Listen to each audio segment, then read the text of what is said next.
Hey, thank you for coming to the podcast. Thank you for having me. Of course. Shout out to Ernie Ramirez, always setting people up, podcasting. He's trying to get more free hours in here. That's what he's doing. Oh, is that what it Yeah. is? He's a good guy. He's trying to get back on because it's between him and a girl named Amy, who's also his friend. I think she's been on 3 times. I think Ernie's been on 2 times. He's like, when are we going to get back in there? When are we going to get back in there? And we started doing, you're asking me before the podcast, like when we started doing this during COVID. Oh, that makes sense. And then it would suck because Ernie didn't have, Ernie's story for a second, but Ernie wasn't they was not in school. So he'd come in every Friday. Oh. And he couldn't do lessons. So we really helped him out, how to still be putting stuff out there. Right. So we were building videos for him to send out to his kids for them to do training on their own. Right. And, but then Friday afternoon, he'd be done and then he'd be like, hey, you want to go hang out? And then, we'd hang out all day. So. Oh, I like it. Maybe I could start hanging out too. You'll have 2 Amy's and an Exactly. Ernie. I know, right? So tell people who you are. So my name is Amy Barajas, and I'm running for judge here in Riverside County. We were talking about this earlier. I grew up here in Riverside. I've lived here most of my life. Mm-hmm. Grew up in Woodcrest, and I went to local Catholic schools. My kids are going to the same schools. Notre Dame? Notre Dame for high school. My daughter's at Notre Dame right now. Wow. It's her first year. It's a big deal. Yeah. She's doing really well. I'm really proud of her. And then my little guy's at St. Francis de Sales. Where's that one at? Here downtown. Oh, downtown. Okay. It's actually, I'll do a little St. Francis plug. Yeah. It's the oldest Catholic school in the Inland Empire. It's over 105 years old, I believe. Where's it located at? Literally right here, blocks from where you are. Blocks? Yes. Really? It's on Lime. Oh, on Lime. Okay. Yes. All right. I went there too as a little girl. Mm. And yeah, so I grew up here. My parents are both immigrants. Where are they from? My mom is from Jalisco, Mexico. All right. And I should have said it in a With a Mexican accent. Yeah, or Spanish accent. Oh, got to edit that. Yeah. Spanish accent, not Mexican accent. And my dad's Greek. But here's the thing. There's a difference. Yes, there is. The people don't process that. We were talking before, your brother played in minor league baseball for the Dodgers. I was a minor league umpire. Did he ever go to Winter Ball? Did he go down there? Did he go to Puerto Rico or the Dominican? Oh, yeah. I assume he had to play there. He also played, and just so we're clear, I don't want my sister to get mad. It's her husband. It's my brother-in-law. Oh, brother. Sorry. It's okay. But he is my brother. I adore him. He played on the Olympic Greek team. Oh, yeah. So they went to Panama Mm-hmm. right when they first got married. Yeah, they've traveled quite a bit, actually. But it's different. When I was in the Dominican, that language and that Spanish is completely different than when we were in Mexico. It's just 100%. People don't process. It's totally different. Well, it's just like English, right? If you were to go to Great Britain and even parts of Great Britain and Australia, I remember when I graduated from college, my best friend and I at the time, we traveled in Europe on one of those tours, and I couldn't even understand the Aussie guys. I didn't know what they were saying.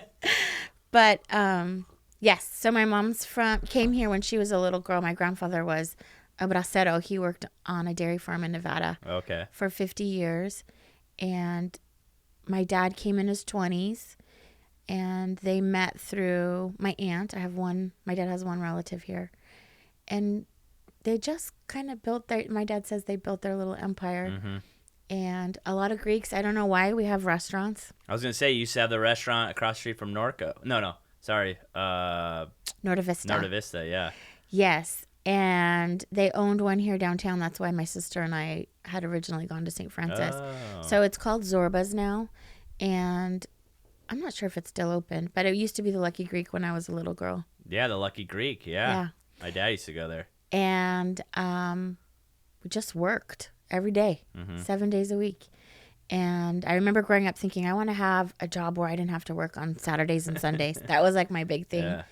But I think my dad and mom both just kind of always put it in my head that I was going to be an attorney, or I don't know. I talk a lot. Yeah. But it's what I wanted to do. I wanted to help people. I wanted to make a difference. And when I was young and they had the restaurant on University, I watched them get robbed at gunpoint. Mm-hmm. And that was scary. Yeah. And then my dad had a lot of close friends with different officers at RPD. Mm-hmm. And I didn't understand as a little girl, but now as an adult, it makes complete sense. You know, he wanted their presence, so... Yeah, because there'll always be cops in your guys' place. Yes. Always. Yes. Chief Larry Gonzalez joked that, you know, part of the unofficial training program was to eat at George the Great. Yeah. But I just grew up with that, you know, sense of pride for my community, my culture, our country, law, order.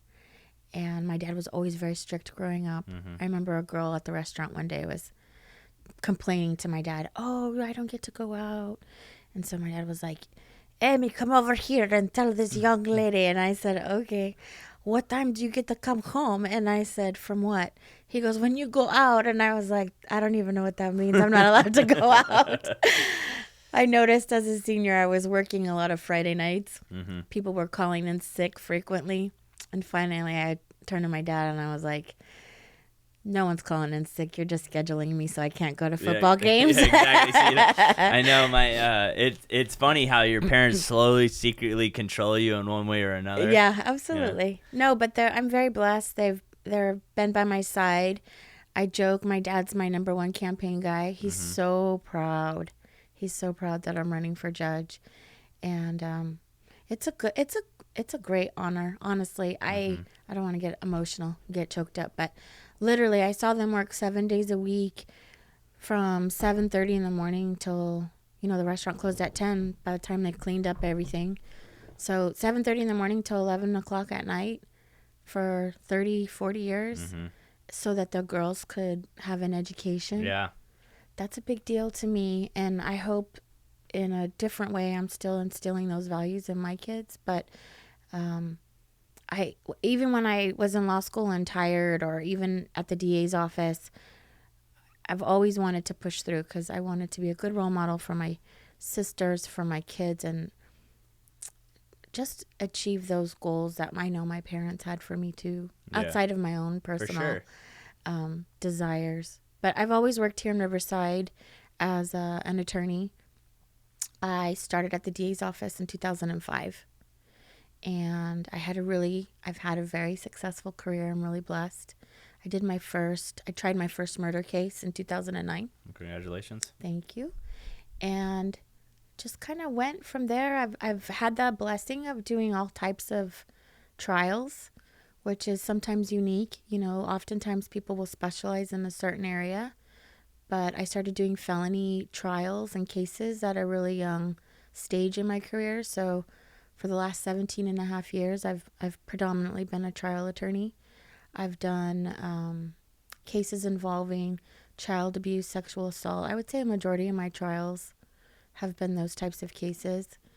And I'm in our gang unit now. I'm on our on-call homicide team. So if there's a shooting involving an officer or any type of homicide in the west part of the county, there's a team of us that will go out from the inception of the case and then carry it through. Not always. Sometimes that case will get assigned to someone else, but we're just there as an extra pair of eyes. And if they have any legal issues or warrants or things that they need us to help with, we're there to help them. It's actually really cool and lots of fun to be there from the beginning and to see everything start from the first moment of the investigation. Well, and Riverside County is so big. Oh, it's huge. God, there's so much going on. Like, I love when people are like, "Oh, like Riverside County." I'm like, you know how big Riverside County is? So massive. Geographically, I want to say we're I think the second largest in the state. San Bernardino, I think, is the biggest. Yes. I think San Bernardino is the biggest in the United States. Well, and that was what I was going to say next was I think it's the top 5 geographically in the country, Riverside. Yeah. And it's growing so much. I mean, remember when we were kids and there was, well, maybe not you, but when there were orange groves everywhere. There was orange groves everywhere when I was in. I remember my grandma lived right by Disneyland when I was a kid. And we would be able, from my house in Orange Crest, to get to her house in Anaheim, like 30 minutes. Like, there was like 3 lights to get down to the freeway. There was like the light at the bottom of the hill at Mockingbird Canyon. That was one. Then there was the light at like Victoria, and then the light at the freeway. That was like it. Maybe Wood Road was a light. But that was it. And now it's like every 20 feet there's another light. And that's something we remind a lot of clients that come from Orange County, that work in Orange County. They're like, oh, I want to buy an orange grass. I'm like, okay. But just so you know, it's going to take you 30 minutes at least just to get to the freeway every day, back and forth. Right. So just plan on that. Right. And it's like crazy to think, like, I live in Rancho now, and like some people are like, I can't believe you live in Rancho. I'm like, dude, if I lived in Orange Crest, it's almost the same amount of time to get to downtown as it does Rancho. It's funny you say that. So one of my dear friends, she actually just moved to Tennessee a couple weeks ago, but she lived in, I don't know if it was considered Orange Crest or Woodcrest, but right there near Wood Road. And her drive just down Alessandro to get to the office. So still in Riverside, it was a half an hour just because of the traffic. That's what I tell people all the time. People literally think I'm crazy for living in Rancho. I'm like, it's the same amount of time. Right, if you're freeway to freeway. Or I'll show a house in like LA, and people are like, well, how do you show houses in LA? I'm like, dude, if I have to go to Moreno Valley at rush hour, oh right, it's an hour. Sure. Like, it's the same amount of time. You just gotta like pick and choose. Like I've had clients buy in Torrance, and I'm like, all right, I'll help you, but I'm only driving there on the weekends. They're like, okay, that's fine. I'm like, I can't obviously drive it during the day. It's 3 hours. But like, what's the difference between that's an hour drive to Torrance with no traffic? What's the difference of the east side of Moreno Valley off Beach Road or whatever at rush hour? That's easily an hour to then turn around and drive an hour back in traffic. It's the same thing. It is. It's crazy how much we've exploded. And even since 2020, when all those people moved out from LA and in Long Beach and things like that and bought up everything out here. It's crazy. You're right. I mean, the market's much different. People can afford I don't want to say better, but I think so, better way of life out here. It's a little different for sure. Yeah. The only thing I don't like about Riverside is not enough mom pop shops. Oh, it's funny you say that, like places to eat. Yeah. We do have some. But we don't have like, you know what I mean? We have some gems though. We have a few, but like the hard part is Riverside's so spread out. Right. That's like, I don't want, like I love Anchos. But I don't want to drive all the way to the west side of town to just go to Anchos. Like, if I left my office to go there, it's $25-$30 to get there. You're not a true lover of their homemade tortillas, then. But listen, I'm also time consuming. They have the best steak tacos. This best steak tacos, hands down. I don't care what anyone says. Yes, like, agreed. You have to go there, just throw everything out the window, and just like eat as many tortillas as possible. Yes, it's and true. then take them home with you. Yes, agreed. No, but that's the thing. It's like, I would just love a little bit more mom and pop shops. I agree with you. You know, I don't know if you know this about my mom and dad's restaurant, but they sold the business, but maintained. Well, they didn't maintain it. They still owned the property. Their tenant was supposed to maintain it, and the lease ended, and it was 2019. And my sisters and I were like, yeah, let's take the restaurant back. Yeah. We'll help you. Uh-huh. And selfishly, I'm not going to lie, I was really just craving my mom's zucchini, onion rings, homemade ranch. Yeah. And they took it back, and my sisters and I, we helped just clean it up. It was in bad shape. Yeah. And wow, people in the community were just so excited to have. That you guys were back. Yes. Yeah. And then sadly, COVID hit. Mm-hmm. And it was really hard for them to find employees that wanted to work. Of course. And then they were killing it because they had a drive-through. Oh, yeah. So my poor parents were in their 70s. Working, yeah. 7:30 in the morning, 8 in the morning until 11 o'clock at night. And it was scary too. And I worried about my dad at night. It's a different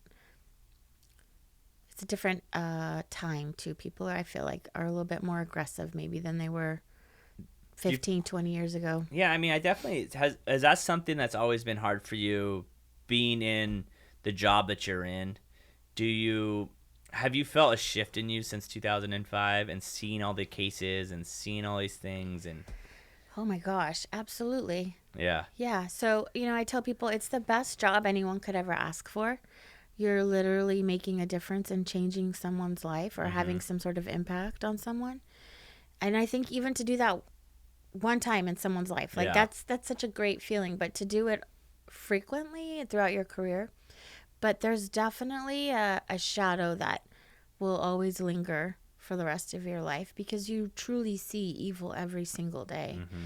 And there is, what's that saying? Ignorance is bliss. Yeah. It's true. My daughter tells me that I'm crazy, but I've seen such awful, horrific things happen to people, to children specifically. Yeah. And I just want to do my best to make sure I can protect my own. But at the end of the day, it's out there. You know? We just have to be cognizant of it and do our best to protect our families. I think it's crazy. Like you said, sometimes it's like I laugh at certain people. I'm like, God, you're so lucky that you're dumb. Because you just don't know. Like, even like in my world, like, sometimes I go down the rabbit hole of like economics because that affects my world. And then I'm like, do people see like what is happening right now? And I'm like, and then you try to explain it and just people just don't want to listen. They're just no, like, it's true. It's funny you say that. I actually had a friend recently say something like, you know, people talk about how awful the economy is, but, you know, I see people at the grocery store on the weekends, and then I say, okay, but how much did it cost to fill up your tank with gas? And how much did you spend at the grocery store this weekend in comparison to maybe like a year ago? Yeah. And every time I go to Target lately, it sucks because the shelves are empty. So, you know, we can't act like everything's hunky-dory. well, and it's only been going on for 6 months. Right. Like, you say that right now, but sooner or later, as things go longer and longer, Yeah. this will then sooner or later change. And the hard part is that it's like, yes, in this moment, but what is in 6 to 12 months? Like, I don't think people realize it's like the amount of money people are currently losing in equity in their homes are going to cause people like your parents' age to have to work longer. Yes, it's true. It's sad. And it just even the cost of living. So I had this conversation with someone recently. I told you I was canvassing and meeting people in Mid-County. And I was at a trailer mobile home community center. And there were people there talking about how their rent of the space, right, where their mobile home is on, is increasing multiple times throughout the year, not just once a year. And how it's so hard and upsetting because they're on a fixed income. Yep. And people don't appreciate that, you know, people have lived their whole entire lives working and they have this set amount that they think that they can survive on. And when you're paying, you know, $20 for a meal that back in the day was $5, how do you live? I don't know how, and I think a lot of crime, and I could be on the, but I think a lot of it's economic problems. I think a lot of people are in positions where we say like you shouldn't sell drugs or you shouldn't rob or you should, and this is not every case, but it's like if it's between that and not having something or being able to eat or pay rent or whatever. I feel like I'm sitting on my phone. Are you? I don't know. No, you are. I think economics issues always comes back to that main issue. So I think there's different reasons why people commit crime. I think there are truly just evil people in the world. Oh, agree. I think that I'm thinking more, not obviously killing people, but I think more like theft. No, agreed. Yeah. If people are hungry, They're right? going to steal. But I also think, sadly, we are in a very scary time in our lives where addiction is a huge 100%. problem. And so that leads up to so many other things. But I think addiction leads to unhappiness. Like anyone I've ever met who's been into drugs or whatever, even very successful people. Like I know people that make $1 million a year that have addiction problems because they're unhappy about something in their lives. Yes. And that's what they do to cope with it. Yes. And the thing is, what people don't get is like, this person has anything and everything they want. Right. They're successful. Right. People respect them. Right. On paper, they have the perfect life. Right. And they're still unhappy, and they feed their lives with addiction, or women, or whatever you want to call it, or men, whatever you want to say. So then that's that person. What does the person live in a shitty apartment, 1 bedroom, and is barely able to pay the rent, and is barely able to do this, and is barely do all these things? They're gonna cope too, and that's right. And then you also have, you know, just issues of kids growing up in bad neighborhoods, and so you know what you are who you surround yourself with. Right. Right. That becomes the norm. Right. So this is what we do. Right. And I think that's the other issue too, is when it becomes the norm, you know, that is what happens. You know I can waste no time, cause I gotta keep it tight. I'm in my bag, got my eyes on the price. You know I can't waste no time, cause I gotta keep it tight. I'm in my bag, got my eyes on the price. You know I can't waste no time, cause I gotta keep it tight. Give me the bass, give me the beat. I'm in my bag, this round is on me. Give me the bass, give me the beat. I'm in my bag, this round is on me. Give me the bass, give me the beat. I'm in my bag, this round is on me. Give me the bass, give me the beat. I'm in my bag, this round is on me. I think also that's why it's really important for people, especially who are voting or paying attention to local politics, to pick people who truly care about the community, making a difference in the community, and live in our community. So I don't know if you know this or not, but it's not required for a judge to live in the county where they sit. For sure. And I don't know, me as a person, I didn't realize that until I started running. And I don't like it. You know, the hard part is you're not in the space. You know what I mean? Like, everyone wants to throw their 2 cents, like, in real estate and market, whatever. I'm like, when you're not in it, and I only go back to real estate because that's what I know. But, like, I worked 2 open houses this weekend. No one showed up. I listed 2 houses this weekend. No one's shown it. So you can throw any stats out there. You could say economics this and that and this. But when you're feeling it, like, you feel it. Like, when you walk downtown, I hate when people talk about downtown. Unless you're here every day, and you feel it, you see more. Like, I've had the same homeless lady sit on the bench out front of my office for 5 years, 6 years, 5 years since I've been here. But I've seen more faces recently. Yeah. I see more people walking around. Yeah. Where if you just come here once every month, right, you don't know the feeling of the change. Or if you're just here from 8 to 5. Exactly. And you're going right into your office and then leaving. You're not even in the space. No, and I tell this joke, and I'm super serious about it, though. It's not a joke. But there's a vacuum store on Magnolia that's been there forever. On the left-hand side. Yeah. Right next to that fast food joint. Yeah. Yeah. And my parents know the owners or the deceased owner, and the sons run the shop now. And that poor guy is dealing with constant vandalism. Oh, yeah. The windows are constantly broken out.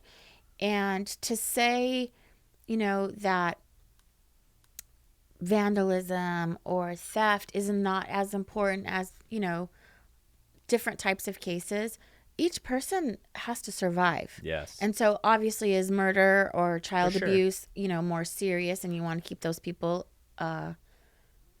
in jail, yes, but you also want to come up with solutions that help people that have the everyday problems. Well, the sooner or later, as those people go out of business, I don't think people realize this, and it's very difficult when you're not a business owner. And, you know, I hear people like, oh, why does the CEO make so much money, or these people and that? It's like, when something goes bad, which always happens in business, like COVID and like HR and taxes and figuring out how to compete against everyone else. Right.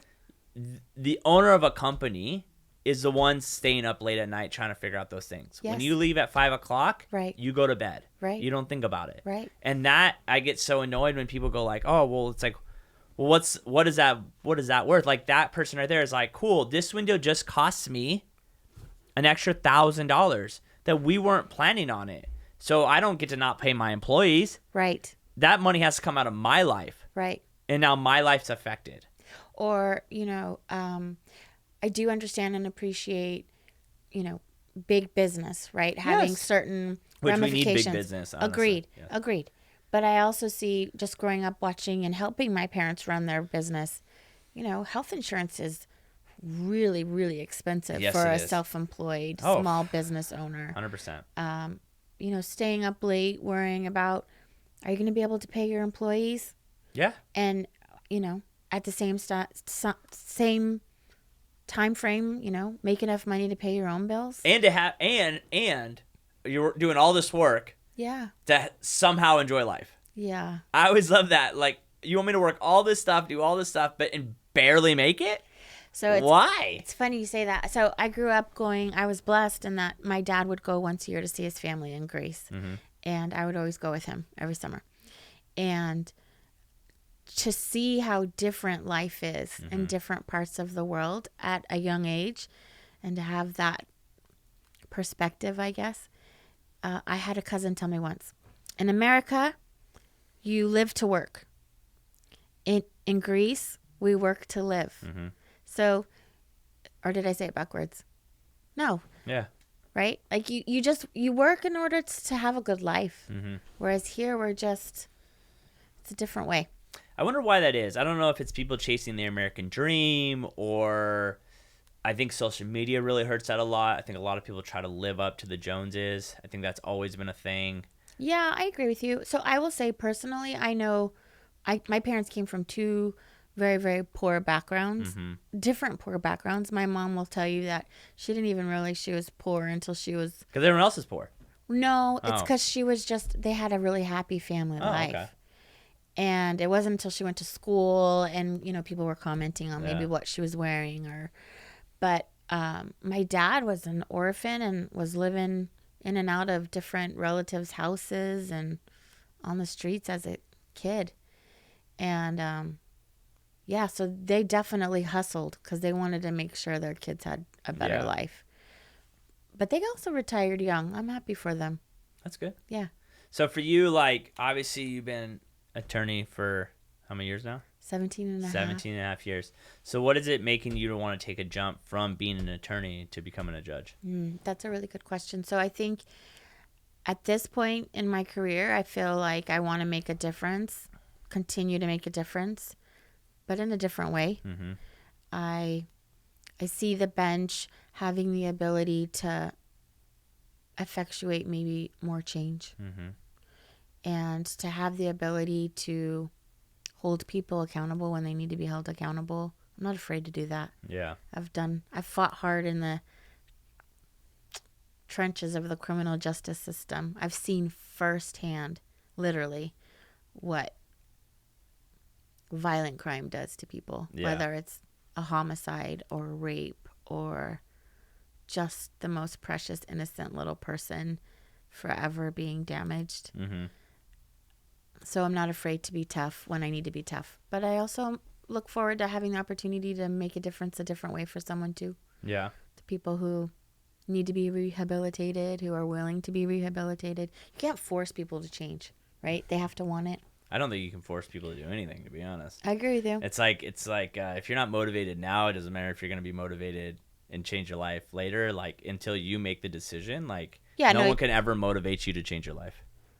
Until you maybe hit super rock bottom, whatever that looks. And that rock bottom is different for everyone. Agreed. And that's where I think that, it's like, who knows? I'm a very strong believer on every action has a reaction. Yes. And every action has a consequence, good or bad. Yes. And I just don't think that people process that. And I think people process it's like, also when something bad happens, they think of that current moment when it's like, no, you made like 20, 30, 40, 100 small decisions that led you up to this decision. 100%. Like, I don't think people process it. They just think like, this happened. Okay, well, why don't you go back and look at all those other little decisions you made to put yourself in this position?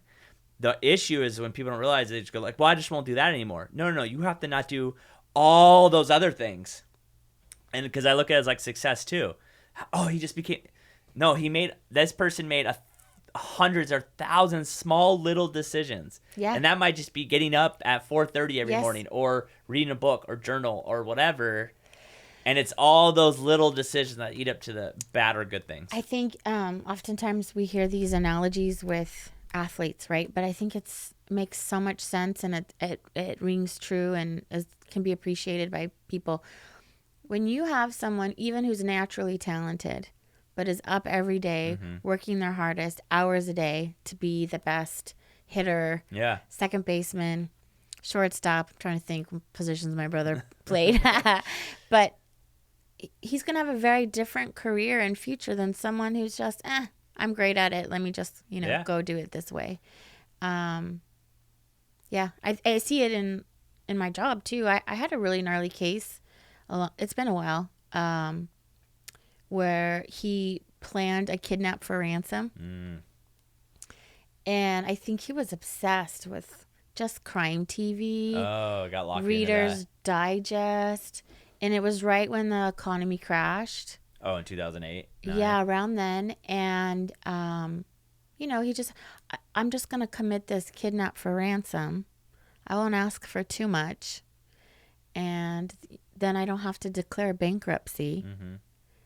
And, he got on the stand and I cross-examined him. And I remember asking, why don't you just declare bankruptcy like everybody else? You put a woman's life in danger. And I honestly think he was going to try to kill her. But thankfully, he was caught just by a concerned neighbor seeing something weird. But he had planned this for over a year and was stalking different people in the county, dealership owners, jewelry owners. People had money. But not too much money. He wanted someone that had cash on hand. And he had this amazing scheme. And it's to the victim and her husband, who are two great people that I still keep in touch with. He made them feel like it was, I don't know, some kind of mafia or special secret group that was targeting them. And he only asked for $75,000, wasn't asking for too much, and basically put them on a kind of like a scavenger hunt. Oh, really? And he bought a van. He built a coffin because it was padded with mattresses. So when she was screaming, people couldn't hear her. In the van? Yeah. Wow. Had it padlocked and hog-tied her. Bought costumes. Like, if he would just taken this energy for something good. How about try to rebuild your business? Yeah. he had a boat docked in the Newport Beach arena and his marina, and then his wife was driving a BMW. Like, I don't even have a BMW. Just work hard. Yeah. But yeah, I mean, but for the grace of God, she didn't die, and she was significantly injured. So he looked it up. He looked up what he would get for getting caught. Yeah, but he didn't look it up closely because he didn't realize, if you cause great bodily injury or potentially almost kill an individual, you're not getting out ever. Yeah. So, yeah, I don't know. I mean, that case came to mind when you were talking about people putting all their energy into doing the right thing, and that was probably one of the most sophisticated criminals on one of the cases that I tried. And sophisticated, not so spectacularly intelligent or anything, but just the time and the effort he put in order to, forever change a really kind and innocent, amazing woman and her family. But for what? Greed. Yeah. Yeah. And it's crazy is that, like, maybe this person's isolated or whatever, because I truly believe, like, I have my really good best friends are really good dads. Yeah. And I'm a stepdad. Okay. So, like, in my brain, I have to keep up with them because they are my friends and they are my closest people to me. So I can't be a bad dad because I am looking towards them, and my dad was a great dad. And so for me, it's like, well, this is what we do. Like, my kind of the same story is, like, my dad didn't own his own business, but he worked at Stater Brothers for 39 years. And I remember driving home I'll never forget this story. I remember driving home, I was in the California League. We're driving from, like, San Jose, and we were staying at my parents' house. We go there. My dad's getting up at 4 a.m, like he does every single day, putting on his uniform. And I remember looking at him, and what's so funny, I am now him now. I looked down and said, I never want to have to, like, get up every single day and work at 4 a.m. and now I get up at 4 a.m. every day. But, like, that is what it was. So, like, you show up to work every single day. You don't complain. You don't call off sick. You do your job. Right. And I don't think, but then it's like, but I was very fortunate to grow up and see that. Mm-hmm. And then I'm very fortunate that my good friends are good people. And I think that's like, when I hate all the memes, but it's like, if your friends are all losers or doing crime or being bad people, you will become a bad person. It's impossible to stay away from it because it becomes the norm. And the norm is comfortable. Yes. Bad or good. Yeah. Yeah. I think that's the other thing too. Like, obviously probably something you struggle with, or we all struggle with now in this day and age. Like, everyone has an opinion about everything. And then if you don't have the same opinion or beliefs, then everyone gets super mad at you. And like, that actually has been a challenge running for a judge, because we live in a really polarizing Yes. culture right now. So how do you balance that? Like for me, I just don't talk. Like people go like, I had a buddy of mine one time. He's like, hey, we're going to play golf next week. Yeah, sure. We're playing. He goes, I have a question for you. I'm like, what is that? I know nothing about you. I go, what are you talking about? We're friends. He goes, I don't know your beliefs on anything. I don't know what how you lean on topics. I go, he goes, you never talk about those things. I'm like, because what is it going to matter?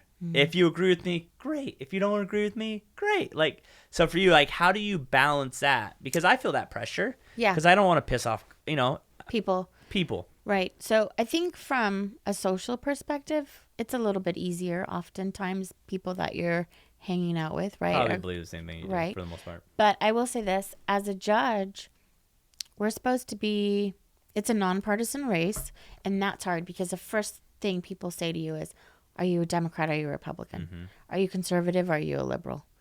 And so I just have to tell them, I'm not allowed to answer that question. My role will be to enforce the law, follow the law, and to be as neutral as possible and also make the right decisions for the right reasons. Mm-hmm. People don't like that answer. No, they don't. But I have to say, I'm honored that I've led a career where I've been really aggressive and tough on crime, because those are the cases that I'm doing. I'm fighting, right? I'm advocating. I'm prosecuting. But I have support from both sides.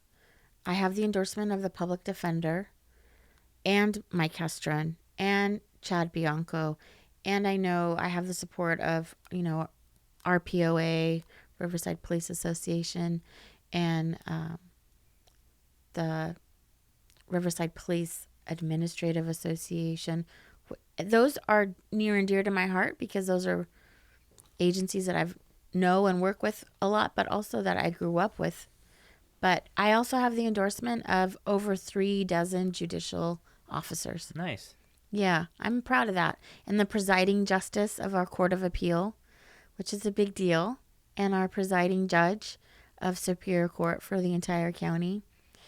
And I think that shows that I've had not only a successful career as a prosecutor, but my work and my work ethic is looked at favorably by people who have seen my work firsthand, not just, someone you meet at a party and then you get their endorsement later. Yeah, because right? you're networking with them. Yeah. Yeah. You hired the right people to network with you. Network for you, yeah. Yeah. Do you, so how does it work in that? Is someone retiring and a spot opens up and then you get that position, or? So it's a good question, actually. The particular seat that I'm running for, the judge retired. And there were 3 candidates, and then at the primary, it was narrowed down to 2. So you're running as one other person right now? Yes. Yeah. And when's the election? November 8th. Okay. So people have to vote.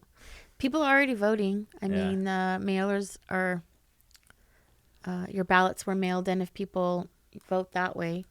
But I hope people appreciate that I truly care about our community because I live here and I grew up here, and know that I'm experienced because I've been doing tough cases a majority of my career, and that I'm well respected and trusted by people who have seen me work my entire career.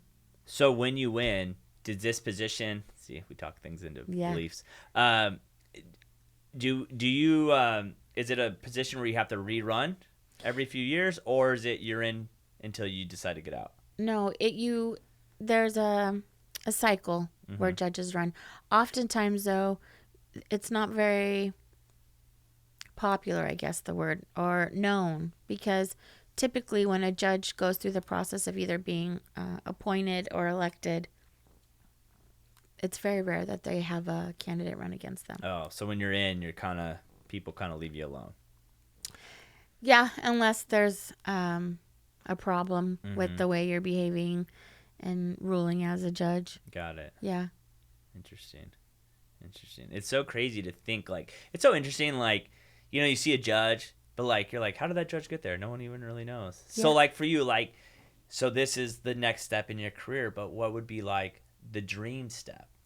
Like, is it to go higher as a judge? Is it to be, I'll be honest with you. So I'm 45. Okay.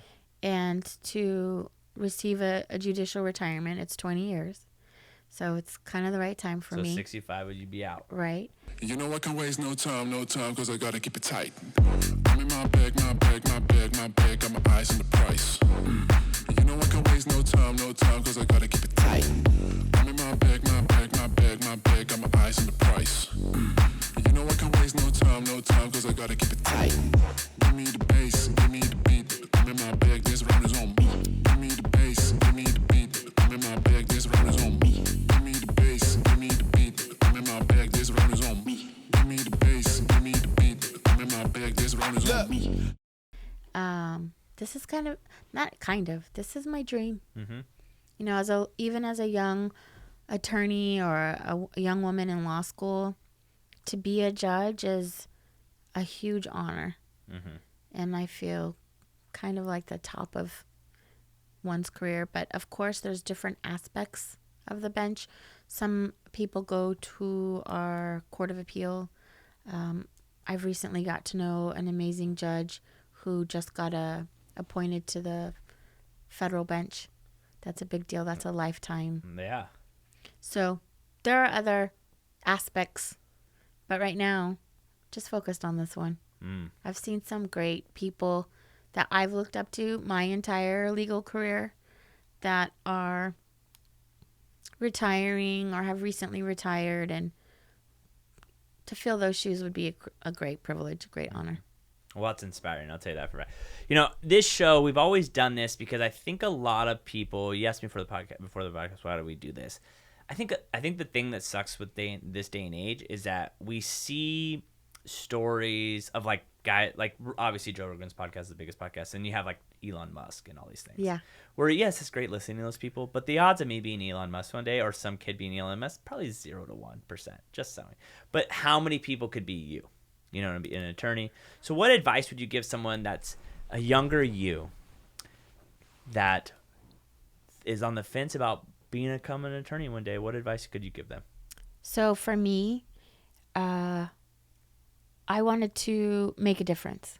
I wanted to change the world. I wanted to help people who had been victimized. Mm-hmm. And so I had that hunger. And I had that drive just watching my family and working hard myself. I started working. I was washing dishes when I was 6. So don't give up. I pride myself on being a strong, intelligent woman, but it doesn't come easy. Yeah. I have to work for it. I'm not naturally brilliant. I see people like that, and I have to study. I have to work hard in order to achieve things. And so I will say one of the best things about my position right now in the office is I have a lot of young ladies and young attorneys that I mentor, and it's fun to encourage them, to push them, to guide them. And so my advice would be don't give up, be confident, and fight hard. That's what I don't think people realize. Life is hard. Yeah. Doesn't matter who you are. Right. You're going to fight. Yeah. And it's not easy being an attorney. 100%. It's really challenging to be a trial attorney. It's very stressful. It's pressure. Lots of pressure. Yeah. And so. But I think my thing is like I tell people to be successful. It's so stressful. It is. I don't care what you're picking. Your father starting his own restaurant had many, many, many, many stressful days and stressful nights. It just, like I tell people all the time that are complaining about the real estate market, this is what it is. Like, welcome to the market. Welcome to becoming successful. Welcome to getting through not the easiest market we've ever gone through. Now what are you going to do? Right. Like Mike Tyson says, everyone has a plan until you get punched in the face. Yeah. You're going to get punched in the face. Yes, it's true. What are you going to do after you get punched in the face? Right. You got to have a backup plan. More than once. Yes. You're going to get punched in the face a lot. And, I'm sure you've heard this too. It's not how many times you get pushed down. It's how you bring yourself back up And it's hard. Dude, I'm telling. And the problem what people don't get is every meme on Instagram that everyone's sharing and whatever, it's true. You already surround yourself with. You got to have this. You got to study. You got to read. You got to have a daily plan. You got to wake up every time. Yeah. Like, it's not, I went from never reading a book ever until 27. And I, help them all this stuff. And it's all the same stuff. It's just doing it every day. Yeah. You know what I mean? I think that's what separates people from the first year in law school to this, is that there's a lot of people that went through law school that never made it. Right. Because they got punched in the face. And then too, it kind of shows you really didn't want it that bad. Yes, so true. And I also think, though, even just sitting here talking with you today, I think it really matters how we're raising our kids. 100%. Because if you grow up thinking life's easy and you don't ever see or have to deal with some sort of adversity. You're never. When you get punched in the face, wow, that's like the end of the world for the first time. Too, like, I try to teach my stepkids, like, okay, you did this. Yeah. There has to be a consequence. Yeah. That's a phone taken away. Yeah. I have this idea, but, I might write a book about it one day. I'm parenting, but I got to test it out first. But, like, that's how life is. Yeah. If I get caught speeding, my consequence is money. Right. And if I don't have the money, then my car gets towed. Yeah. Then I lose my job. Right. So it's like every consequence, everything you do in life has a positive and negative consequence. Yeah. And I don't think people realize that. Yeah. Like, like we were, what was it, a few Sundays ago, we were at Slater's down here, and my girl was like, you're not into football, are you? And I'm like, no. She's like, why not? I go, I couldn't waste 3 days a week or 4 days a week watching football. I got too many things I want to get done. And she's like, what are you talking about? I go, you ever read I've read books like The Compound Effect, and it's like, all right, if I waste every Sunday, every year, and then I waste Saturday, and then I'm wasting Thursday night, and then if I'm staying up late Thursday night, how am I waking up early Friday? Okay, wait, I gotta ask you a question What? though. Is baseball season totally different? No, I don't watch any baseball. You don't? Zero sports. Wow. Zero sports. I don't care about baseball at all. Huh. I'm going to the World Series next week. The only reason I'm going because my best friend Tripp's working home plate Game 4. Oh, if it wasn't for him working, I wouldn't go. I've had the opportunity to go to some of the, not the last game, but I got to watch the Dodgers before COVID. It was cool. Some of the fun. Oh, the World Series? Yeah. Yeah. So, I'm going first World Series. I've never been to one. But then the thing is funny, right? People go like, oh, it must be nice. And I'm like, yeah, but like the flight was $700. So all my hard work allowed me the opportunity Absolutely. to then go do that. Right. Where if I didn't own my own company and I didn't have 4 employees and I didn't have the stress of paying their payroll during COVID and a down market, everyone were in a down market, handling that stress every single day, I wouldn't have the opportunity to go and experience that moment in life. Yeah, agreed. And I believe everything is a moment. That's and true. how do you experience it? Yeah. Like, there's a theme I always say. I've said it a million times. There's 2 groups of people. You both go to Vegas. One stays at the Tropicana and drinks on the Strip. The other one stays in the penthouse and goes to all the cool shows and cool dinners. They're both in Vegas at the same exact time, but 2 completely different life experiences. Who would you rather be? That's how I believe. Yeah. I like it. Well, it was a pleasure speaking to you guys. Thanks. Make sure go out and vote. I think if we don't want change and you don't go out and have a voice, you can't complain what's happening. Oh, agreed. I said that recently. So please vote. Vote either way. Who cares? But you know what? I care. Vote for me. Vote for her. Make sure you go follow her on social media. Go see, like I said, no one cares most about the community than people from and live in the community. Thank you. I appreciate you. And that is the most important thing. Until next time, guys, thank you for watching. Subscribe. And if you want to do a podcast, hit me up. Until next time, peace.